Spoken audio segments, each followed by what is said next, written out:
I walked into my in-laws' house to hear my mother-in-law say, "I'd rather our daughter be alone than with that thing she married." When she saw me, she didn't even flinch. "Oh, good, you heard." I just said, "Thanks for your honesty." 2 days later, I sent out wedding invitations with one tiny change that made them call me 17 times that night. My name's Eric. I'm a 34-year-old auto mechanic from Kansas City, Missouri, born and raised here. I met my wife, Dana, when I was 28 and she was 25. She was finishing grad school, getting her master's in education. I was already a few years into owning my shop.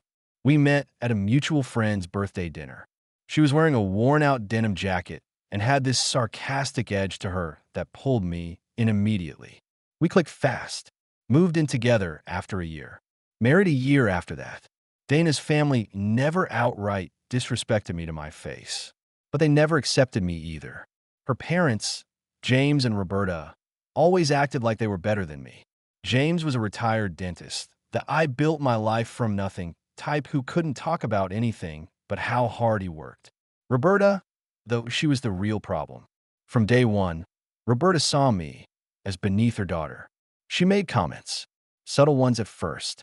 Things like, "Dana, are you sure he's the one?" Or, "Teaching and car repairs, that's an odd combination for a couple." But Dana always brushed it off, said her mom was just uptight, that she'd come around. But she never did.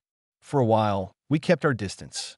We saw them on holidays, birthdays, maybe the odd Sunday lunch. And I always tried to stay civil. I bit my tongue. I smiled through the tension. Because I loved Dana. And I thought, eventually, they'd see I wasn't some grease monkey with a GED like they probably imagined. Then came the wedding planning. Dana and I had a courthouse wedding originally. Simple, quiet, just us and two friends. It was all we could afford back then, and we were happy with it. But now, 6 years later, we were in a better place. She wanted to have the big wedding she dreamed of as a kid. I agreed, not because I care about ceremony, but because I love her. If she wanted a big white dress and a full dance floor, then that's what we'd do. We decided to renew our vows and do the whole thing properly. Dress, guests, venue, food, the whole shebang. Dana was glowing with excitement. I was happy just seeing her happy. Until we brought her parents into the planning. They offered to help with the costs, about $10,000 toward the venue and catering. We didn't need it, but Dana thought it was their way of extending an olive branch. I had my doubts, but I said okay. One last chance. That's how I ended up at their house that Wednesday afternoon, walking in through the front door with a binder of catering options in my hand. Dana was supposed to meet me there. She was running late from a school event. I knocked, but no one answered, so I let myself in. The house was quiet, except for voices coming from the kitchen. I figured I'd say hello, maybe grab a soda from the fridge while I waited. I turned the corner just in time to hear Roberta say, "I'd rather our daughter be alone than with that thing she married." My stomach dropped. My first instinct was to back away, pretend I hadn't heard. But something in me froze. I stepped forward, and that's when she saw me. No shame in her eyes. No panic. Just this cold look. She said, "Oh, good. You heard." I stood there for a beat. Then I said, "Thanks for your honesty." Then I turned around and left. No yelling. No drama. Just pure cold inside me. Dana called me 30 minutes later. I told her what happened. She was quiet. Real quiet. Then she just said, "I'm sorry, Eric. I'll take care of it." I didn't hear from her parents for 2 days. But I had already made my decision. See, in those 2 days, I went back over every conversation I'd ever had with Roberta. Every smirk, every backhanded compliment, every dinner where she made me feel like I didn't belong. I decided I'd had enough. I wasn't going to scream at her. I wasn't going to argue. I was going to do what I do best, work with my hands and make something clean, sharp, and precise. So I made a change. The wedding invitations were already printed and ready to go. But I still had the template. I edited one line, just one, where it used to say, "With joy in their hearts, Dana Prescott and Eric Landry invite you to celebrate their wedding." I changed it to, "With joy in their hearts, Dana Prescott and Eric Landry invite you to celebrate their wedding, surrounded by those who truly love and support them." And then, at the bottom, in italics, "Please note, Due to recent events, the bride and groom have decided to keep this celebration free of toxic energy.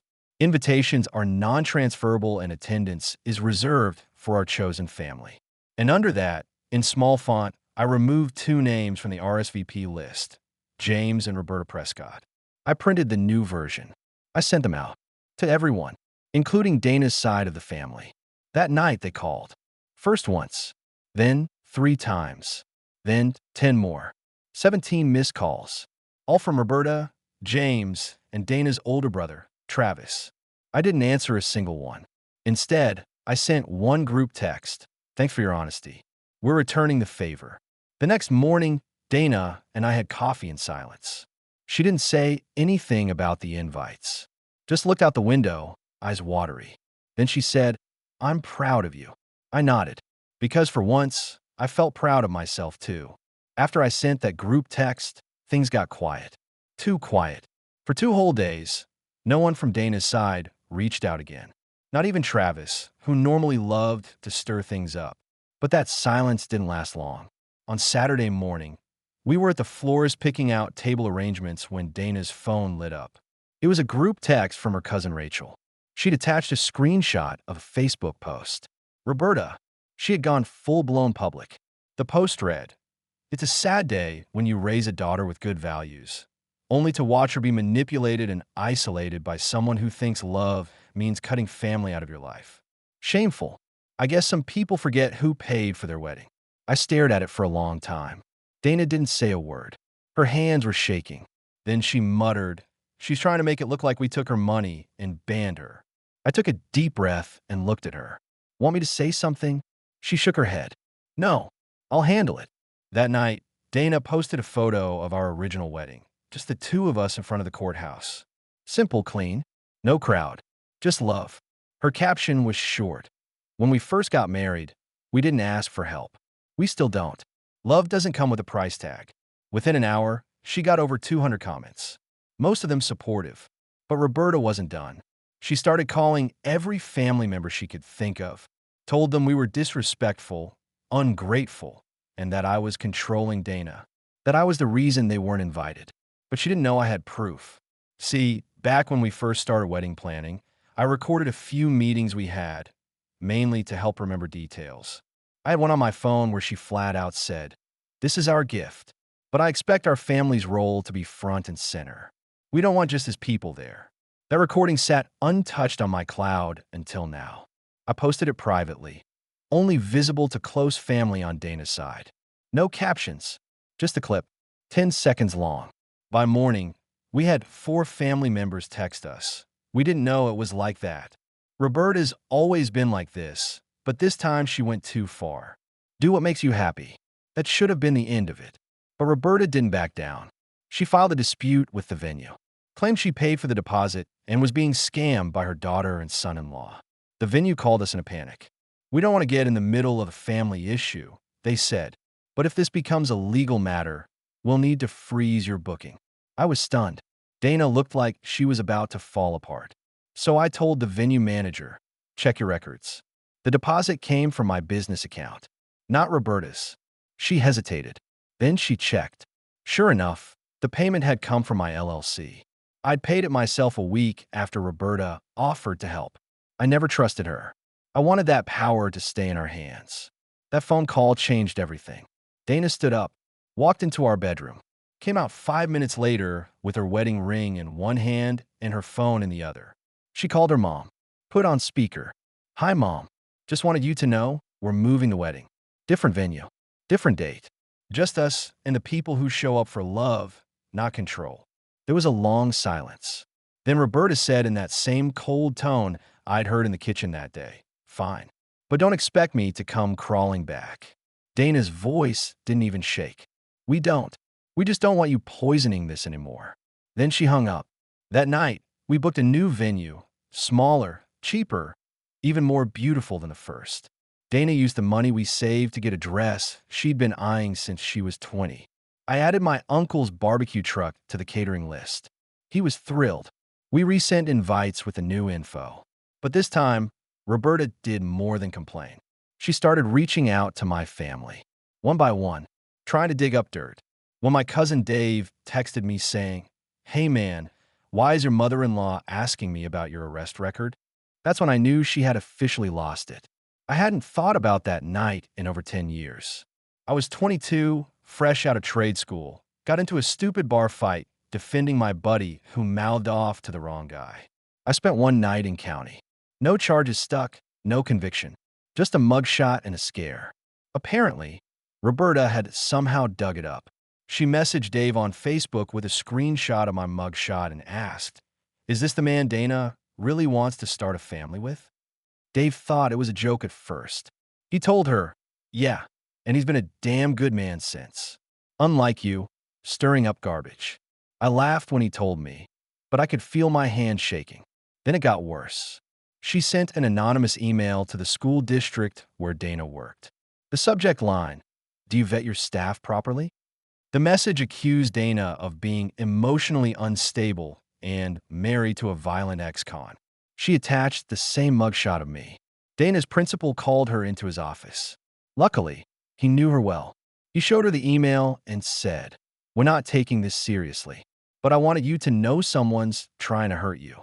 Dana came home early that day, walked in the door, slammed her purse on the couch, and said, "We need to end this. Now, I'm done playing nice." I had never seen that look in her eyes before, not even during fights, not even when she stood up to her mom on the phone.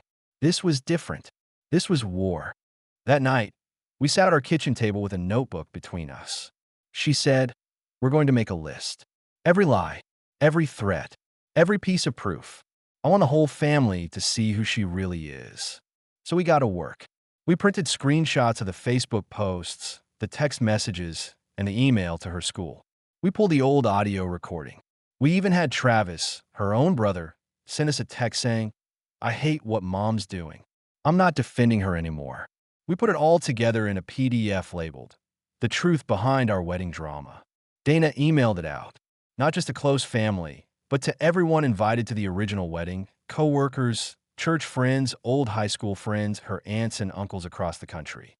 The opening line of her email was simple. "I never wanted this to become public, but after repeated attacks on my husband, my job, and my integrity, I believe everyone deserves to see what's really going on." We sent it and waited. The fallout was instant. Within 2 hours, Roberta's Facebook was flooded with angry comments. A few of her cousins told her flat out, "You tried to ruin your daughter's marriage over pride." She deleted her account that night. Then James, her husband, showed up at our door. He was alone, holding a bottle of whiskey and looking 10 years older than the last time I saw him. "I'm not here to fight," he said. "I just wanted to say I didn't know she'd gone that far." We let him in. He sat at the kitchen table and stared at the wood for a long time before speaking. "She's always been this way, controlling. But this is beyond her." Dana asked him, "Do you still stand by her?" He was quiet for a long time. Then he said, "I don't know anymore." He told us she'd been spiraling since we cut her out of the wedding, that she wasn't sleeping, barely eating, accusing everyone of turning on her. She even threatened to show up at the wedding in black and mourn her daughter's mistakes. That night, James left. He didn't ask for forgiveness. He just said, "I'm sorry for not stopping this sooner." 3 days later, Roberta showed up at my auto shop. No warning, no call, just walked in while I was under a lifted Ford. I heard the bell on the door, crawled out, and nearly dropped my wrench when I saw her standing there, arms crossed, lips tight. She said, "You win." I stood up slowly, wiped my hands. It's not about winning, Roberta. It's about finally being treated like a human being. She gave a cold smile. "You'll never be good enough for her. But I see now. I lost her. Because of you." Then she turned and walked out. No apology. No tears. Just that bitter, sharp voice. That night, Dana got a message from her brother Travis. "Mom just moved into a hotel. Dad left." The family was split down the middle. Half blamed us. Half blamed her. The wedding was now 1 week away, and Roberta had gone silent, which scared me more than anything. The week leading up to the wedding felt like the calm before a storm. Dana and I were tense but focused. We double-checked every detail, rehearsed our vows in private, and leaned on each other like never before. I've never felt closer to her. not just as my wife, but as my teammate, as someone who had been through hell with me and stayed. But that calm ended the night before the wedding. We were finishing up last-minute stuff at the new venue, a small vineyard just outside Liberty, Missouri. As we were heading home, my phone buzzed. It was a text from the venue manager. "Hey Eric, just a heads up. A woman came by asking if she could view the event space. Said she was your mother-in-law. We told her no and asked her to leave. She didn't make a scene but said, 'I'll be there tomorrow, whether I'm invited or not. Just wanted to let you know.'" My chest went tight. Dana just shook her head and said quietly, "She's going to ruin this." I didn't answer. I just turned the car around, drove home, and started making calls. The next morning, the day of the wedding, we hired 2 off-duty police officers. One stood near the entrance, one near the back. Both were given a printed photo of Roberta. I told them, "She's not welcome here. If she steps onto this property, ask her to leave.